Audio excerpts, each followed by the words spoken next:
പഠിപ്പിക്കണം. ഇനി മക്കയിലും മദീനയിലും നിങ്ങൾ റമളാനിൽ ചെന്ന് നോക്കൂ. റമളാനിൽ അവിടെ 20 റക്അത്ത് തറാവീഹ് നിസ്കരിക്കുന്നു.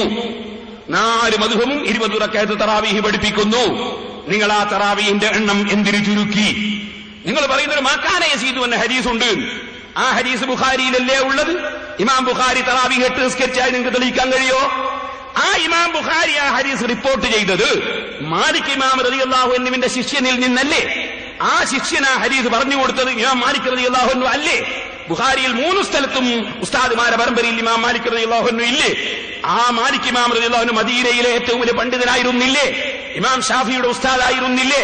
ആ മാലിക് ഇമാം റളിയല്ലാഹു അൻഹു 20-ൽ കുറഞ്ഞ തറാവീഹ് പഠിപ്പിച്ചിട്ടുണ്ടോ? മാലികി മദ്ഹബിന്റെ ഗ്രന്ഥങ്ങൾ എടുത്ത് പരിശോധിക്കൂ. ഇമാം ഷാഫി അവിടുത്തെ ശിഷ്യനായിരുന്നില്ലേ? ആ ഇമാം ഷാഫി 20-ൽ കുറഞ്ഞ തറാവീഹ് പഠിപ്പിച്ചിട്ടുണ്ടോ? ഇമാം അഹ്മദ് ബിൻ ഹംബൽ മാലിക് ഇമാമിന്റെ മുവത്ത ഷാഫി ഇമാമിൽ നിന്ന് ഓതി പഠിച്ചതല്ലേ?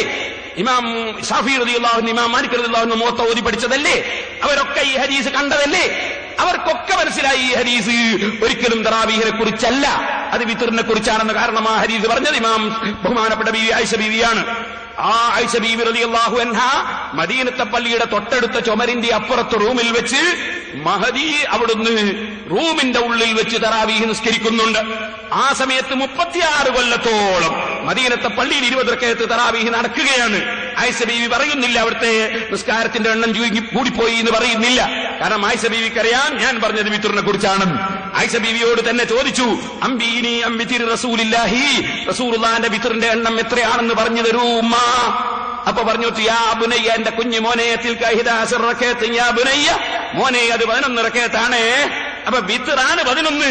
അല്ലാഹുവിന്റെ റസൂൽ അതിനേക്കാൾ വർദ്ധിപ്പിച്ചിട്ടില്ല എന്ന് പറഞ്ഞു ആയിഷ ബീവി എന്നെ പറയും. പക്ഷേ നിങ്ങൾ പറയുന്ന ആയിഷ ബീവിക്ക് മനസ്സിലായിട്ടില്ല, മാലിക് ഇമാമിന് മനസ്സിലായിട്ടില്ല, ബുഖാരി ഇമാമിന് മനസ്സിലായില്ല, ഷാഫി ഇമാമിന് മനസ്സിലായില്ല, അഹ്മദ് ബിൻ ഹംബലിന് മനസ്സിലായില്ല, അബൂ ഹനീഫയ്ക്ക് മനസ്സിലായില്ല.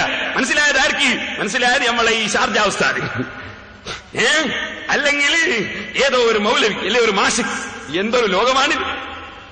ഞാൻ ചോദിക്കട്ടെ, മക്കയിലും മദീനയിലും അള്ളാഹുവിന്റെ റസൂലിന്റെ കാലം മുതൽ ഇന്ന് വരെ നിസ്കരിച്ച ഒരൊറ്റ ഇമാമിനും തറാവീഹിന്റെ എണ്ണം മനസ്സിലായില്ല എന്ന് പറയണമെങ്കിൽ തലച്ചോറുണ്ടാകണം.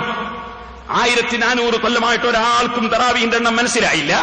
നിങ്ങൾക്ക് രണ്ടാൾക്ക് മാത്രം മനസ്സിലായി എന്ന് വിശ്വസിക്കണമെങ്കിൽ ഞങ്ങൾ തലച്ചോറ് ഇവിടെ കൊണ്ടുപോയി വെക്കണം.